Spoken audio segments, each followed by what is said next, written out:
এই ভিডিওতে একটি সম্পর্কের ভাঙন ও উপলব্ধির গল্প, অপূর্ণ প্রতিশ্রুতি তুলে ধরা হয়েছে। আমাদের গল্প শুরু হচ্ছে অঙ্ক 1 দিয়ে, অয়নের হাহাকার। এটি সেই সময় যখন ব্যস্ততা বর্তমানকে গ্রাস করে নেয়। স্বামী অয়ন একাকিত্বে ভুগছে, অন্ধকারে বসে সে ভাবে, তুমি বলেছিলে আমি ছাড়া তোমার পৃথিবী অসম্পূর্ণ। আজ সেই পৃথিবীটাই আমাকে ছাড়া পূর্ণ হয়ে গেছে, তাই না? অয়ন ব্যস্ত ছিল ভবিষ্যৎ গড়তে, আর বৃষ্টি হারিয়ে যাচ্ছিল প্রতি মুহূর্তের অপেক্ষায়।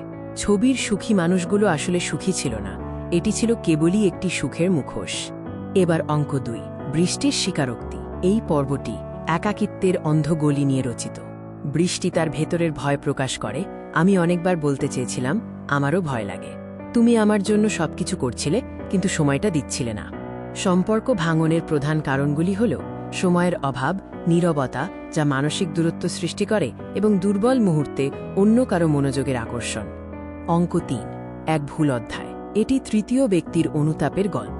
প্রেমিক নীলের উপলব্ধি হয়, আমি ভেবেছিলাম আমি তাকে রক্ষা করছি, কিন্তু আজ বুঝি আমি শুধু একজন ভাঙা মানুষকে আরও ভেঙে দিয়েছি। বৃষ্টির অনুতাপ, ভালোবাসা কখনো কখনো শুধু উপস্থিত থাকার নাম।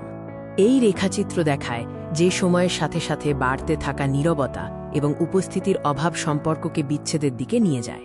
সমাপ্তিতে এই উপলব্ধি আসে, ভালোবাসা মানে হয়তো কাউকে ধরে রাখা নয়, ভালোবাসা মানে হারিয়েও তাকে ভালো চাওয়া।